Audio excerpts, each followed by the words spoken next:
So Ryan, tell me what's on your radar. So on Thursday, a deadline of sorts that Democrats had set for themselves to enact voting rights legislation will come and go without the enactment of voting rights legislation. That deadline is the release of the official census count, which then triggers the process of gerrymandering in states that still allow it. Blue states have mostly already banned gerrymandering, instead allowing independent commissions to do redistricting, while red states leave it to the legislatures, which draw boundaries to maximize the number of Republicans the state will elect.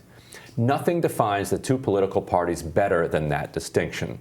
Republicans are in it to actually wield power, while Democrats are in it just to create fair processes and feel good about themselves. S1, the For the People Act, bans gerrymandering and requires states to implement independent commissions, but Democrats have been unable to pass it because they've been unable to get rid of the filibuster, thanks to Senators Joe Manchin and Kyrsten Sinema. To get a sense of how much gerrymandering matters, consider that if every single person who came out to vote in 2020 came out again in 2022 and voted the same way, Republicans would easily win the House of Representatives after their gerrymander. Thanks to a fluke in Pennsylvania, we can see how much it matters. In 2017, Democrats took control of the state Supreme Court and ruled the existing districts unconstitutional and redrew them for the next election. Here's what the map looked like in 2016. And here's what it looked like in 2018. Even though the state's voters were split down the middle in 2016, Republicans won 13 seats and Democrats held just 5. 2 years later, with new boundaries, Democrats won 9 and Republicans won 9. Voting rights advocates have been arguing that Democrats needed to pass this bill as quickly as possible so that it went into effect before states started redrawing their boundaries, because the right-wing courts are going to look for every excuse to overturn it. Instead, here we are in August and it's still stuck. Later this week, after the Senate finishes its vote-a-rama on the infrastructure package, Schumer has told his colleagues that he'll bring a new version of S1 to the floor. This one has been negotiated with Manchin, and he's comfortable with it. And it's now up to him to find Republican votes. Schumer also plans to bring up for a vote a bill that would ban dark money and another that would ban gerrymandering, both of which are popular with Republican voters. The idea is to show Manchin that Republicans aren't just turned off by the bigger bill, they object to the reasonable stuff in it too. All of this will fail, which is kind of its point. What's become clear is that the Biden administration doesn't want to touch voting rights or filibuster reform until after the $3.5 trillion reconciliation package is safely on his desk. The Senate won't return until mid-September from its August recess, and then it has to deal with a bill to avoid a government shutdown, so that could eat up a few weeks. We'll be lucky if we're finished the reconciliation bill in October, but November is quite possible. That means the final showdown over the filibuster and voting rights is likely to be punted well into the fall. And once you're in November, politicians can hear that whistle telling them they're about to be off the clock. Thanksgiving break is at least a week, maybe a week and a half, and then they have to break for Christmas. That can be 2 or 3 weeks. Pretty soon, it's the middle of January, and now people are done with all this lawmaking and thinking exclusively about running for re-election. So even though Biden is less than 7 months into his term, he's quickly running out of time. Or, Alyssa, would you say he's actually basically already out of time for this particular issue? I think it will continue to be pushed, but as we noted yesterday, the fact that this was something he sort of punted to Vice President Harris indicates to me it's not a top priority item.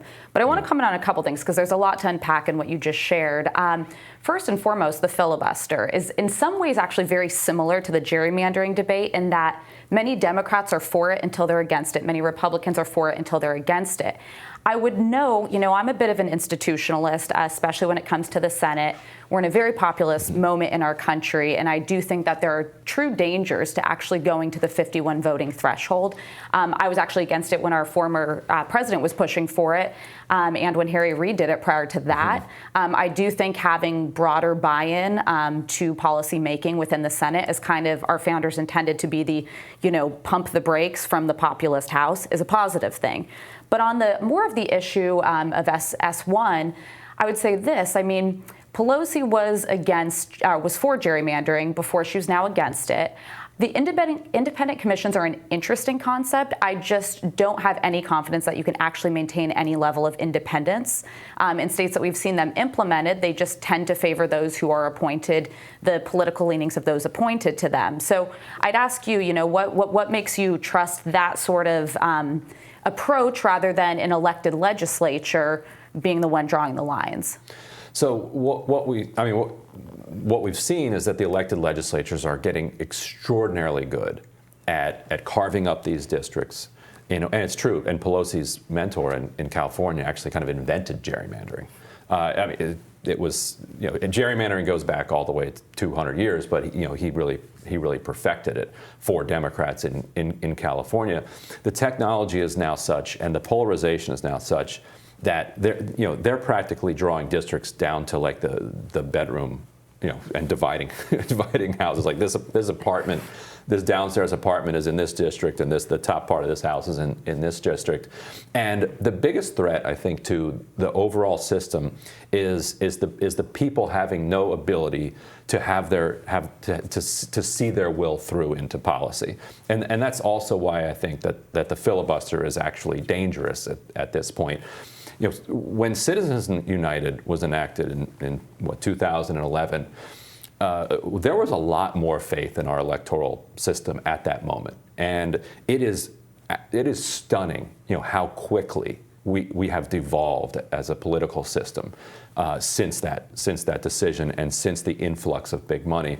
And what's going on there is that people don't have any trust that what they want has any way of actually getting accomplished. As there's no vehicle to get it into legislation, to get it into policy. And when that happens, they want bigger changes. They want a strong man that's going to just blow up the system. They want the swamp drained. Whenever you don't have any access to power, then you want to blow everything up. See, so two things, and I realize this is a wildly unpopular opinion on both the right and the left, but at a time with whether it's a Republican president or a Democratic president, they massively overreach their executive authority. I think you would agree with that, whether it's war powers, spending, et cetera. And then if you also have a Congress that there's no roadblock to stop and say, we need to vet good policy and do it better and take the time to seriously think about the factors behind it, I worry that especially in a populist moment in this country, everything is just on autopilot to go through with a 51 vote threshold. But the second thing I want to mention, because you said, this is reasonable stuff, and I don't disagree, but you're right, there's a lot of distrust in our country. And one is, looking at the 2020 election, there's so much concern over voter fraud. Now, just to be abundantly clear, I'm someone who believes Joe Biden won the presidency. I don't think there are massive votes that are going to be overturned in massive fraud. But there is a belief by a large part of this country that we can't trust the votes because we don't have something that I would say is very reasonable, like voter ID. So I'd pose to you, to do most things in this country, you have to have a driver's license, a passport to get on a plane, to buy alcohol, whatever it might be. Why are Democrats so opposed to requiring 18-year-olds and up to have some sort of an ID to vote? They're not anymore. And in fact, in the new S1, I understand that voter ID will be in there. And so what Schumer is saying is like, look, Manchin, even when we give to them this demand that they've been making, voter ID, in exchange for these other reasonable provisions that are, they've stripped out a lot of the things that more progressive Democrats wanted in, they're still going to even filibuster the question of debating it. And when it comes to expanding executive authority, which I think is a huge problem, what we have to understand is that the filibuster disempowers the congressional branch of government. Because of the filibuster, presidents know that Congress can do very little. And because Congress can do very little, they are less of a check against the executive. If the executive has unilateral ability to move forward on different policies, and Congress needs the buy-in of at least 20% of the opposition party, when they're lucky to get 2%, then they can't move. And if they can't move, then the presidency just continues to grow in power. It's a valid point, but I see it the other way around, which requires massive, generational shifting policy to actually be done on bipartisan grounds, which is, I think, what we hope to see. I think that's generally the benefit rather than just executive fiat from the White House or ramming things through with a very slim majority and perhaps even the vice president being the tie-breaking vote. I value your input on that. I respectfully disagree. Fair enough. I look forward to what's on your radar next.